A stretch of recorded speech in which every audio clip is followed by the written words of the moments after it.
브라이턴이 선제골을 터뜨렸을 때 맨시티 팬들은 고개를 숙였고 리버풀 홈구장 안필드에서 이 소식을 들은 리버풀 팬들은 토요했다. 극적인 역전 드라마가 펼쳐질 줄 알았다. 하지만 맨시티는 강했고 곧바로 만회골과 역전골을 넣으며 4대1까지 달아났다. 최종 승점 98점, 맨시티, 197점, 리버풀. 결국 잉글랜드 프리미어리그, EPL, 우승 트로피는 맨시티가 들어올렸고 리버풀은 역대급 승점을 쌓고도 준우승을 차지하는 기원의 주인공이 됐다. 맨시티는 13일 한국 시간 영국 파머 아멕스 스타디움에서 브라이턴과 치른 2018 물결표 쌓인 2019 EPL 최종 라운드 원정 경기에서 4대1로 승리하며 EPL 우승을 차지했다. 같은 시간 맨시티와 치열한 리그 우승 경쟁을 펼친 리버풀 또한 울버햄프턴과 치른 경기에서 2대0로 승했으나 승점 간 1점 차이로 리그 우승 트로피를 놓쳤다. 맨시티는 지난 시즌에 이어 EPL 2연패라는 위협을 달성하며 디펜딩 챔피언으로서 위력을 다시 한번 보셨다.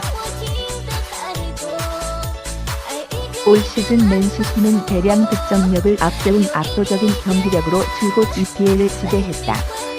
올 시즌 38경기에서 총 95골을 넣은 맨시티는 경기당 2.5골을 기록했다.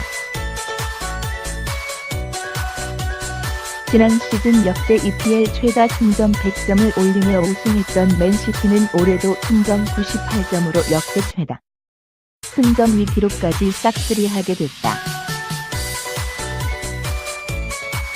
맨시티가 EPL의 호랑이로 군림할 수 있었던 이유에는 뛰어난 슈퍼스타들의 상연도 있었지만 명장 페프 루디올라 감독의 뛰어난 지도력도 한몫했다.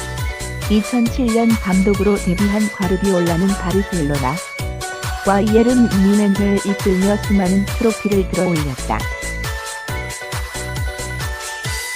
2016년 맨시티 지휘봉을 잡은 후에는 그의 철학인 유기적인 패스 플레이를 통한 화려한 공격 축구를 9시 선보였다. 과르디올라 감독은 우승을 확정 지은 후 가장 먼저 리버풀의 축하와 감사의 말을 전하고 싶다하며 리버풀과 경쟁하기 위해 우리는 지난 시즌보다 더 높은 기준을 만들어야 했다. 리버풀이 우리가 이곳에 있을 수 있도록 도왔다고 전했다.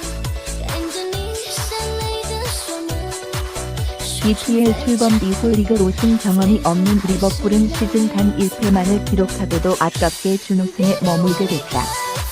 해당 1패는 지난 21라운드에서 맨시티에 당한 것이라 더욱 뼈아프다. 리버풀은 올 시즌 날카로운 창과 단단한 강체의 모습을 여실히 보여줬다. 총 89골을 넣으며 맨시티에 버가는 공격력을 보여줬고 EPL 최소 실점 22골을 기록했다. 다른 시즌이었으면 충분히 우승 가능한 승점을 기록하고도 2위에 그쳤다. 이로써 리버풀에는 크리스마스 저주가 계속됐다. EPL에서 지난 10년간 크리스마스에 1위였던 팀이 우승한 사례가 8회나 되지만 예외였던 3번 모두 리버풀이 차지하게 됐다. 우연의 일치인지 해당 징크스는 4년마다 되풀이되고 있다. 한편 챔피언스리그 진출권이 달린 톱4 물결표 따인 4위 진입을 위한 치열한 경쟁의 승자는 첼시와 토트넘이었다. 시는 승점 72점으로 3위, 토트넘은 71점으로 4위를 확정지었다. 올 시즌 EPL 최고 골잡이와 득점왕의 영광은 나란히 22골을 넣은 피에르-에메리크 오바메양, 아스널, 디오 마네, 무함마드 살라흐, 이상 리버풀에게 돌아갔다. 손흥민은 12골로 공동 16번지 위에 이름을 올렸다.